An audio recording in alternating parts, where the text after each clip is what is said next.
மகான்களுக்கு வந்து அவங்க இறக்குற தருவாயில் ஏதாவது நோய்வாய்ப்பட்டு இறப்பாங்க அப்படின்னு சொல்லுவாங்க. ஏன்னா அவங்களுடைய கர்மாவை வந்து அவங்க அக்செப்ட் பண்ணிப்பாங்க அப்படின்னு சொல்லுவாங்க. ஸோ மகான்களே இதை அக்செப்ட் பண்ணிக்கிறாங்க, மகான்களுக்கே அந்த கதி அப்படின்னும் போது இப்போ நார்மலாக வந்து அஸ்ட்ராலஜியில் வந்துட்டு கர்மா வந்து வென்றலாம், விதியை மதியால் வென்றலாம், இந்த மாதிரி விஷயங்கள்லாம் சொல்றாங்கல்ல, அது எப்படி ஒரு பரிகாரம் பூஜை இந்த மாதிரியான விஷயங்கள் மூலமா ஒரு கர்மா வந்து டோட்டலா வந்து ரிலீஸ் பண்ண முடியும் அப்படின்னு சொல்றாங்கல்ல, அது எப்படி அது சாத்தியம்?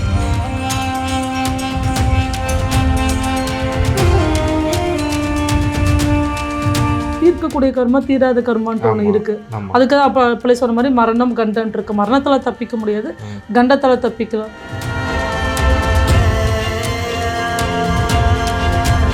அதாவது சித்தர்களை வழிபட்ட என்ன சொல்லுவாங்க அப்படின்னா, இப்போ நம்ம வண்டியில் போயிட்டு இருக்கும்போது கீழே விழுகணும்னு விதி இருந்துச்சுன்னா விழுவோம், but they will be bet அப்படின்பாங்க. அந்த விழுகும்போது அந்த கீழே சொல்லுவாங்க தெரியுங்க, ஒரு அடி கூட காலே வெட்ட நிலம இருக்கும், கட்டவரலோட முடிஞ்சிச்சுங்க, சித்தர் காப்பாத்தி. ஆமா, ஒரு கிராக் கூட விழுகாம நல்லபடியா தப்பிச்சுங்க. நீ விழுகணும்னு கர்மா, நீ ஒன்றும் பண்ணவே முடியாது, விழுந்துதான் ஆகணும். பட் அதை காப்பாற்றக்கூடிய வேலையில தான் சித்தர்கள் இருக்காங்க.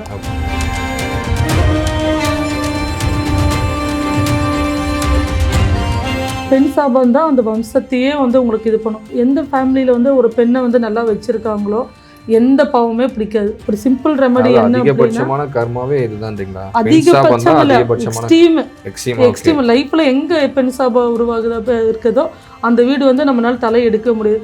ஒரு பெண் சாபம் இருக்கிற வீட்டுல குலதெய்வத்தோட அனுகிரகமே கிடையாது, கிடையவே கிடையாது. அவங்க போய் சிவன் கோயில உட்கார்ந்தா கூட வந்து அது தீரவே தீராது.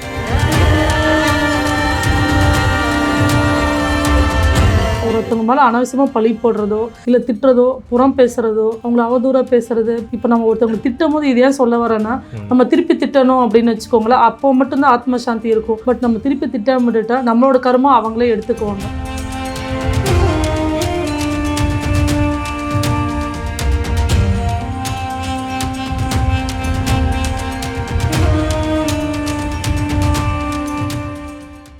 ஸ்பிரிச்சுவல் டாக் சமூகர்களுக்கு வணக்கம். நான் உங்கள் வினோத் சுப்ரமணி. இன்றைய ஆன்மீக களம் நிகழ்ச்சியில் கிரியா சரண்யா மேம் நம்ம கூட இருக்காங்க. வெல்கம் மேம், எப்படி இருக்கீங்க? வணக்கம், நல்லா இருக்கேன். ஓம் கிரியா பாபாஜி. கிரியா பாபாஜி நான் மேம். இப்போ மகான்கள்லாம் இருக்காங்கல்ல மேம், மகான்களுக்கு வந்து எப்பயுமே வந்து அவங்க இறக்குற தருவாயில் ஏதாவது நோய்வாய்ப்பட்டு இறப்பாங்க அப்படின்னு சொல்லுவாங்க. ஏன்னா அவங்களுடைய கர்மாவை வந்து அவங்க அக்செப்ட் பண்ணிப்பாங்க அப்படின்னு சொல்லுவாங்க. ஃபார் எக்ஸாம்பிளுக்கு ரமரையா அவங்களுக்கு தெரியும், லாஸ்ட்ல கேன்சர் அவர் அக்செப்ட் பண்ணிட்டாரு அப்படின்னு சொல்லுவாங்க. அவரும் அந்த மாதிரி நிறைய மகான்கள் சொல்லிக்கிட்டே போகலாம். அவங்களுடைய பிரச்சனையை வந்து சரி பண்ண மாட்டாங்க, அக்செப்ட் பண்ணிப்பாங்க அப்படின்னு சொல்லலாம். இப்போ நான் எதுக்காக இந்த கர்மாவுக்குள்ள வரும்போது மகான்களை எடுத்தேன்னா, ஸோ மகான்களே இதை அக்செப்ட் பண்ணிக்கிறாங்க, மகான்களுக்கே அந்த கதி அப்படின்னும் போது இப்போ நார்மலாக வந்து அஸ்ட்ராலஜியில் வந்துட்டு உங்கள் கர்மாவை கழிச்சிடலாம், கர்மா வந்து வென்றலாம், விதியை மதியால் வென்றலாம், இந்த மாதிரி விஷயங்கள்லாம் சொல்றாங்கல்ல, அது எப்படி ஒரு பரிகாரம் பூஜை இந்த மாதிரியான விஷயங்கள் மூலமா ஒரு கர்மா வந்து டோட்டலா வந்து ரிலீஸ் பண்ண முடியும் அப்படின்னு சொல்றாங்கல்ல, ஒரு சிலர் சொல்றாங்க, அது எப்படி அது சாத்தியம்?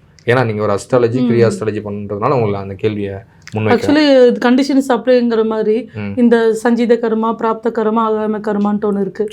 இப்போ சஞ்சீத கர்மாங்கிறது நம்ம போன ஜென்மத்துல நம்ம செஞ்சது, இந்த பிராப்த கர்மாங்கிறது அது நம்ம பண்ணிட்டு இருக்கிற பண்ண விஷயத்துக்கு இப்போ நம்ம பண்ணிட்டு இருக்கிற விஷயத்துக்கு. இந்த ஆகாயம கர்மா அப்படின்னு சொல்லி பார்த்தீங்க அப்படின்னா இப்போ ஃபியூச்சர்லேயே இப்போலாம் வந்து முற்பகல் செய் பிற்பகல் விளைய சொல்லுவாங்க. இப்போ எக்ஸாம்பிளுக்கு வந்து இப்போ ஒரு ஜென்ஸ் வந்து ஒரு லேடியை கல்யாணம் பண்ணிட்டு அவங்களுக்கு கொடுமைப்படுத்துறாங்க, பட் ஒரு ஸ்டேஜில் திருந்திடுறாங்க. பட் ஆனால் அந்த பொண்ணு பட்ட கொடுமைக்கு அவருக்கு பிறந்த பொண்ணுன்ட்டு ஒன்று இருக்கு தெரியுமா, அவர் கல்யாணம் பண்ணி கொடுக்குற இடமும் அப்படி இருக்கும். அப்போ அவர் கஷ்டத்தை பார்ப்பாங்க, அப்போ வந்து ரியலைஸ் பண்ணுவாங்க.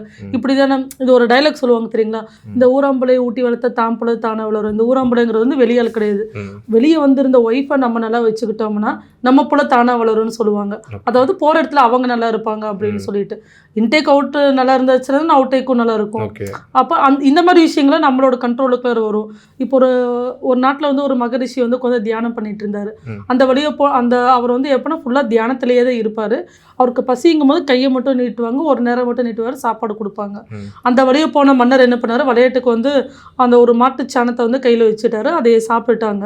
சாப்பிடும் போது அப்போ வந்து சனீஸ்வர பகவான் நோட்டை பண்ணி அந்த யம தர்மராஜா கிட்ட வந்து சொல்ற, அப்படி இவருக்கு வந்து கர்ம கணக்கு எழுது அப்படின்னு.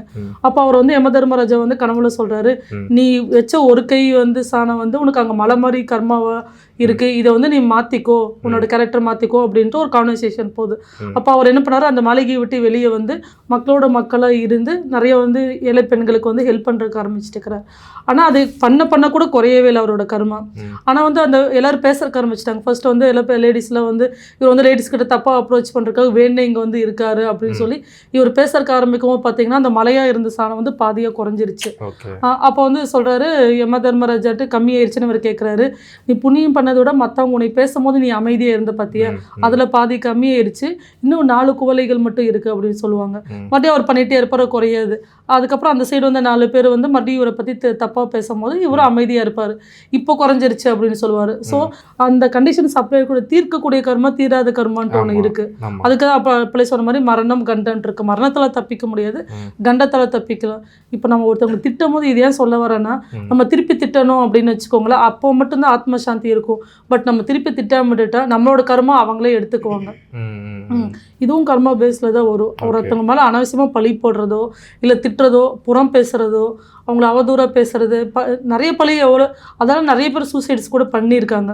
அதை அவங்களால பேர் பண்ணிக்க முடியாது. ஒரு தப்பான கேரக்டர் அப்படி சொல்லி போர்ட்ரேட் பண்ணும்பொழுது அந்த மாதிரி சூசைட் பண்ணிக்கும் போது இந்த மாதிரி இருக்கும்.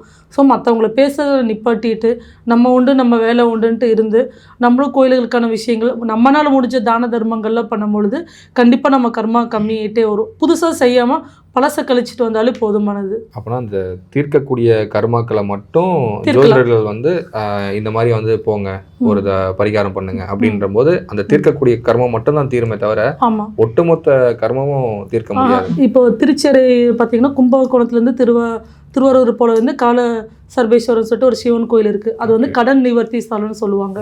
மார்க்கண்டேயர் முனிவர் வந்து தான் செஞ்ச பாவத்துக்காக அதை கரைக்கிறதுக்காக பிரதிஷ்டப்பட்டு சிவன் சிலையிலே பார்த்தீங்கன்னா 95வது சிவன் சிலை தான் அது. தேவாரம் பாடலில் கூட அந்த கோயில் பற்றி பாடியிருப்பாங்க. அப்போ அது வந்து பார்த்திங்க அப்படின்னா கடன் நிவர்த்தி ஸ்தலம்னா நம்ம வாங்கி வச்சிருந்த கடனை தீர்க்கறதுக்கான வேலையை அவரோட கிடையாது. இப்போ நம்ம செஞ்ச பாவங்கள் முடிஞ்சின பாவங்கள் அங்கெல்லாம் போய் இப்போ எனக்கு வந்து ஒருத்தவங்க வரும்போது ஒரு 6 மந்த்துக்கு முன்னாடி ஒருத்தவங்க வரும்போது ஒரு கண்டம் உயிர் கண்டம் அப்படின்ட்டு இருக்கும்பொழுது அதை நம்ம ஃபர்ஸ்ட்டு அனலைஸ் பண்ணி அங்கே போய் ஒரு நாள் நைட்டு தங்கிட்டு வாங்க அப்படின்னு அந்த ஒரு முக்கியமான டைம் இருக்கும். அந்த தசா புத்திநாதன் அந்தரம் இருக்கும். இந்த 3 அட் அ டைம் ஒருத்தவங்க நல்லா இருந்து வேலை செஞ்சால் ஓவரால் நைட்டில் கோடீஸ்வரன் ஆவாங்க. இந்த 3 அட் அ டைம் கெட்டு போயிருந்துச்சுன்னா அந்த கண்டங்கிறது அந்த டைமில் தான் வரும். அப்போ அந்த டைம் வெளியே போயிருப்பாங்க சொல்லுவாங்க தெரியுங்களா, இப்போ தான் உட்காந்துருந்தாங்க எந்திரிச்சு போனாங்க வண்டி வந்துச்சு ஆக்சிடென்ட் ஆயிடுச்சுன்னு சொல்லுவாங்க தெரியுங்களா. அந்த கண்ட டைமாக அந்த இதெல்லாம் பார்த்து இந்த டைம் மட்டும் போய் கோயிலில் தங்கிட்டு வாங்க அப்படின்னு சொல்லும்போது அது பெருசாக தலைக்கு வந்தது தலைப்பாவோட போயிடும். ஸோ அது எல்லாமே ஒரு கட்டுக்குள்ளே இருக்கிற விஷயங்கள் தான் பண்ண முடியுமே தவிர நம்ம யாரும் வந்து கடவுளெலாம் கிடையாது. நம்ம வருமுன் காப்போம், அதை தலைக்கு வந்து தலைப்போடும். அதாவது சித்தர்களை வழிபட்டால் என்ன சொல்லுவாங்க அப்படின்னா, இப்போ நம்ம வண்டியில் போயிட்டு இருக்கும்போது கீழே விழுகணும்னு விதி இருந்துச்சுன்னா விழுவோம், but they will be bet அப்படின்பாங்க. அந்த விழுகும்போது அந்த கீழே சொல்லுவாங்க தெரியுங்க ஒரு அடி கூட காலே வெட்டுற நிலைமை இருக்கும், கட்டவர்களோட முடிஞ்சிச்சுங்க, சித்தர் காப்பாற்றி. ஆமாம், ஒரு கிராக் கூட விழுகாம நல்லபடியாக தப்பிச்சுக்கணும். நீ விழுகணும்னு கருமா, நீ ஒன்றும் பண்ணவே முடியாது, விழுந்துதான் ஆகணும். பட் அதை காப்பாற்றக்கூடிய வேலையில் தான் சித்தர்கள் இருக்காங்க. அதாவது இப்போ இந்த பிரபஞ்சம் இந்த மாதிரி விஷயத்தை அழிவை நோக்கி போகிறது அப்படிங்கிறது முன்னாடியே கடவுளுக்கு தெரியும். கடவுளை தான் ஃபஸ்ட்டு பிளானெட்டு தான், பிளானெட்டுக்கு அப்புறம் கடவுளுக்கு அப்புறம் சித்தருக்கு அப்புறம் குருமார்கள், அதுக்கப்புறம் தான் சராசரி பீப்புள்ஸ் அப்படின்னு சொல்லுவாங்க. அப்போ இந்த மாதிரி இப்போது பிரம்மஹாரன்ட்டு ஒரு படம் இருக்கும். பிரம்மஹாரம் அது வந்து ஒரு 60-65 வருஷத்துக்கு முன்னாடியே இருக்கும். அப்போவே பார்த்தீங்கன்னா இப்போ இருக்கிற பீப்புள்ஸ்லாம் வந்து இப்போ இந்த பார்ட்டிஸில் போகிறதுல வந்து அப்போவே ஒரு படமாக எடுத்து சொல்லியிருப்பாங்க. அப்போ இந்த உலகம் இந்த அழிவை நோக்கி போகுது, திருப்பதி கோயில் என்னைக்கு வந்து ஒரு ஆமை உப்பு வந்து கதவு சாத்துதோ அன்னைக்கு உலகம் அழிஞ்சிரும்னு சொல்லிட்டு அந்த காலத்துல இப்போ வந்து ஒரு படம் எடுக்கிறது இதெல்லாம் ஒரு விஷயம் இல்லை. பட் அந்த காலத்துலேயே அந்த மாதிரி ஒரு படத்தை எடுத்து நம்மளுக்காக கொடுத்தாங்க. அப்போ நம்ம வந்து ஒரு அழிவை நோக்கி ஒரு டெவலப்மெண்ட்டு டெக்னாலஜி பார்த்து எவ்வளோக்கு நம்ம வளர்ந்து போயிட்டுருக்கோமோ அவ்வளோக்கு நம்ம வேகமாக வந்து அழிவை நோக்கி தான் போகிறோம். ஸோ சித்தர்கள்னு ஒரு விஷயத்தை அப்போவே கடவுளை வந்து எழுதி வச்சார். நீங்கள் இதை ஃபாலோ பண்ணும்போது நம்மளுக்கும் ஒரு மனித தன்மை வரும். அதை நம்ம சுற்றி பாவங்கள் வந்து ஜாதகத்தில் மேக்ஸிமம் எப்படி இருக்கும்னு பார்த்தீங்கன்னா, வீட்டில் இருக்கிற பெண்களை கொடுமைப்படுத்தக்கூடாது, அவங்கள நல்லபடியாக வச்சுக்கணும்.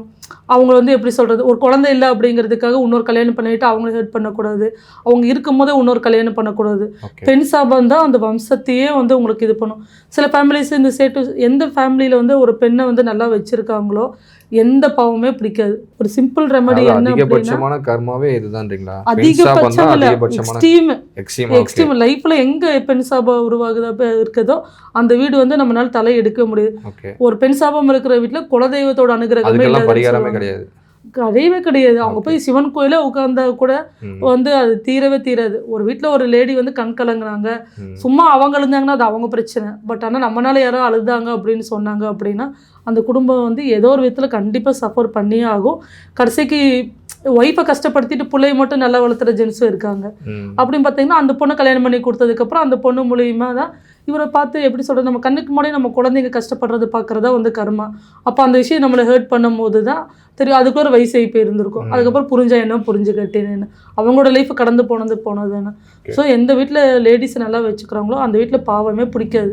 ஓகே மேம், இந்த கர்மாவில் வந்து இப்போ கடைசியாக இதுதான் எக்ஸ்ட்ரீம் கர்மான்ற மாதிரி சொல்லிட்டீங்க. இப்போ இந்த கர்மா வந்து சொன்னீங்களே, இப்போ நான் வந்து குருமார்கள் மகான்கள்லாம் வந்து அவங்களுடைய கர்மாவை வந்து அக்செப்ட் பண்ணிக்கிறாங்க அப்படின்னு சொல்லிட்டு கேட்டேன்ல. இப்போ எதனால் அவங்க வந்து அதை அக்செப்ட் பண்ணிக்கிறாங்க? இப்போ அதுதான் எக்ஸ்ட்ரீம் கர்மாவா அவங்களுக்கு?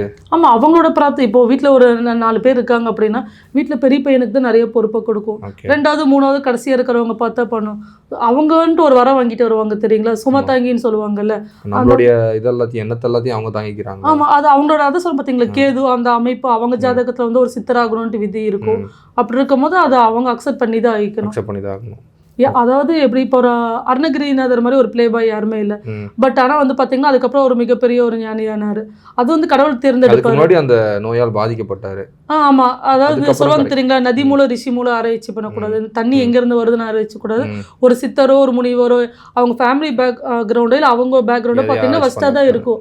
ஏன்னா ஒருத்தவங்களுக்கு நம்ம அட்வைஸ் பண்ணும் போது அதை நம்ம அனுபவிச்சிருந்தா மட்டும்தான் இது பண்ணாதான்னு சொல்ல முடியும்.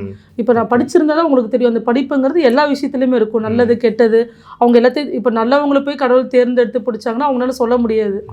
அவங்க அது எப்படி இருக்குன்னு அவங்க ஃபீல் பட்டிருக்க முடியாது. இதே ஃபீல் பட்டவங்க போய் சொன்னாங்க அப்படின்னா இது பண்ணா நீ இது நீ அனுபவிப்ப, இப்படி சாப்பிட்டா உனக்கு இப்படி கஷ்டமாக இருக்கும், நீ தூங்கட்டினா நைட்டில் உனக்கு இந்த வியாதி வரும் அப்படின்னு சொல்லிட்டு நிறைய விஷயங்கள் சித்தர்கள் அவங்க பேசிக்கே என்ன கரெக்டாக மூச்சு பயிற்சி, நம்ம சுவாசத்தையும் நம்ம மனசையும் நல்லா வச்சுக்கிட்டாலே நம்ம லைஃப் சூப்பராக இருக்கும். நீங்கள் கோயிலுக்கும் போக வேண்டாம், எதுவும் பண்ண வேண்டாம், தியானத்தை மட்டும் கடைப்பிடிச்சிங்கன்னா முறையாக கடைப்பிடிச்சிங்க அப்படின்னு சொன்னால் இப்போ ஒரு நிமிஷத்துக்கு வந்து 15 வாட்டி தான் மூச்சு விடணும் சரிங்களா. ஆனால் இப்போ நம்ம விட்டோம்னா எவ்வளோ வரும், 30 கிட்ட வரும், குறைஞ்ச ஒரு 25லேருந்து 30 வரைக்கும் இருக்கும். அப்போ அந்த சுவாசத்தை நம்ம சரி பண்ணிக்கும் போது தான் நம்ம மனசு வந்து அமைதியாக இருக்கும். அப்போ நம்ம எடுக்கிற முடிவுகள் வந்து கரெக்டாக இருக்கும். ஸோ சித்தர்களோட பேசிக்கு என்ன, அமைதியை கண்டுபிடி, சும்மா இரு, நேரம் சரியில்லைன்னா சும்மா இரு அப்படின்னு ஒரே வார்த்தை தான். நம்மளுக்கு ஒரு விஷயம் கிடைச்சிச்சுன்னா சந்தோஷம், கிடைக்காட்டினா ரொம்ப சந்தோஷம். அந்த மாதிரி நம்ம போய்கிட்டோம்னாலே நம்ம லைஃப் நல்லா இருக்கும். ஓகே மேம், இப்போ இதில் கன்க்ளூஷனாக வந்து குறைஞ்சபட்ச கர்மாக்களை வந்து கரைக்கிறதுக்காக தான் பரிகாரங்கள் யூஸ் ஆகுது. கண்டிப்பாக எக்ஸ்ட்ரீமான ஒரு விஷயத்த வந்து மாற்ற முடியும். எக்ஸ்ட்ரீமான விஷயத்த வந்து அது வந்து கடவுள் கையில். பட் நம்மளால முடியாது. நீங்கள் சரணாகதி இப்போ ஒரு ஹைவேஸில் போயிட்டு இருக்கோம், ஒரு வண்டி 2 வண்டி வந்துச்சுன்னா நம்ம கிராஸ் பண்ணிக்க முடியும். 10 வண்டி வரும்போது நம்ம கிராஸ் பண்ணாமல் சும்மாவே நின்றுட்டா போதும், அந்த வண்டிகளே தானாக போயிடும். அப்போ அந்த எப்படி சொல்கிறது, எக்ஸ்ட்ரீம் சரணாகதி அடைஞ்சிங்க அப்படின்னா அந்த விஷயத்த அவங்களால மாற்ற முடியும், காப்பாற்றுவாங்க. இப்போ ஜோதிடத்து மூலிமா தீர்க்க முடிய விஷயத்த நம்மளால தீர்க்க முடியும். இப்போ ஒரு சின்ன கிளினிக் போகிறீங்கன்னா சின்ன தலைவலிக்கு பிடிக்கும், பெரிய ஆப்ரேஷன்ஸ்லாம் பண்ணணும்னா ஹாஸ்பிட்டலில் தான் போகணும். அப்போ சித்திரங்களை நீங்கள் பிடிச்சிக்கும் போது கடவுள்கிட்ட எப்படி சொல்கிறது, கண்ணை மூடித்தனமாக அதாவது அவர்கிட்ட சரணாகதியை அடைஞ்சிட்டேன்னு சொல்லிட்டு நம்ம உட்காந்து என்ன ஆகுமோ ஏதாகுமோ வருத்தப்பட்டிருந்தா அதுக்கு பேர் சரணாகதி இல்லை. நமக்கு அது உயிர் போகிற சூழ்நிலை வந்தாலும் அவர் பார்த்துக்குவார்னு சரணாகதி இருந்துட்டோம்னா நம்ம எப்படிப்பட்ட விஷயத்தையும் நம்ம தாண்டி வருவோம் அப்படிங்கிறது என்னோட ஓன் எக்ஸ்பீரியன்ஸில் சொல்கிறேன். இது கதையோ இல்லை ஹிஸ்ட்ரியோட எதுவுமே கிடையாது. இப்போ நான் சொன்னது அத்தனையும் என்னோட வாழ்க்கையில் நான் கடந்து வந்த விஷயங்கள். இப்போ ஒரு கார்பரேட் டைப்பில் நம்ம பிஸ்னஸ் பண்ணிட்டு இருந்தது முடிச்சுட்டு நம்ம இவ்வளோ தூரத்துக்கு நம்ம வந்திருக்கோம் அப்படின்னா நம்மளுக்கு தெரிஞ்ச விஷயம் மற்றவங்களுக்கு போய் சேரணும். பாபாஜியோட விஷயத்தில் எல்லோரும் போய் சேர்ந்து எல்லோரும் ரெக்கவர் ஆகணும். எல்லோரும் ஆக முடியும்னா ஆக முடியாது, அதுக்குன்னு தோணணும். இப்போ 10 பேர் இந்த இன்டர்வியூ பார்க்குறாங்க அப்படின்னா ஒருத்தருக்கு தோணும் ஒருத்தருக்கு தோணாது. தோன்றவங்களுக்கு அதுக்கான பாசிபிலிட்டிஸ் இருக்குது, அவங்களுக்கு இருக்கும். ஆமாம், தோணாதவங்களுக்கு நம்ம ஒன்றும் பண்ணலாம் முடியாது, அது காலந்தான் பதில் சொல்லும் அப்படிங்கிற மாதிரி. பட் எதுவாக இருந்தாலும் தெளிவாக இருங்க. உங்களோட எப்படி சொல்ல, உங்களோட பொட்டென்ஷியல், பிளானட்டோட பொட்டென்ஷியல் தெரிஞ்சுக்கோங்க. எங்கே யார்கிட்ட போனாலும் இப்போ சும்மாவே சனி செவ்வாய் இருக்குது அப்படின்னு சனி செவ்வாய் இருந்துச்சுன்னா 2 பேருமே வந்து ரொம்ப எப்படி சொல்கிறது ஹார்ஷானவங்க தான். ஒரு ரூமுக்கு வந்து 2 பேர் சண்டை பிடிச்சிக்கிறவங்கள போட்டுட்டு ஒரு 4 நாள் கழிச்சு கதவை திறந்தா அவங்க 2 பேர்த்துல யாராச்சும் ஒருத்தர் செத்து போய் தான் இருப்பாங்க. அப்படி இருக்கும்போது 2யுமே ஆக்டிவேட் பண்ணக்கூடாது. அதில் எது உங்களுக்கு வேல்யூடாக இருக்குது, உங்களுக்கு எது வந்து உங்களுக்கு பொட்டென்ஷியலை கொடுக்குது அப்படின்னு சொல்லிட்டு அதை மட்டும் ஆக்டிவேட் பண்ணும். ஆனால் இது என்ன சொல்லுவாங்க தெரியுங்களா, இந்த மாரல் ஆஃப் த ஸ்டோரி அப்படி என்னன்னு பார்த்தா, யார் மேலேயும் பழி போடாமல் அமைதியாக இருந்து சிந்திச்சு மணி பிளான்னு ஒரு விஷயம் கரெக்டாக இருந்துச்சு, ரிலேஷன்ஷிப் பிளானு, ஹெல்த் பிளான், இந்த மாதிரி பிளான், ஃபேமிலி பிளான், இவங்க இதெல்லாம் கரெக்டாக போகும்போது எந்த திசையும் யாரையுமே பாதிக்காது. ஓகே மேம், ரொம்பவே இந்த பதிவு எல்லாருக்கும் பயனுள்ளதாக இருக்கும். ரொம்ப நன்றி மேம். ஓம் கிரியா பாபாஜி நமகம். எல்லா உயிரும் என்புற்று வாழ்க.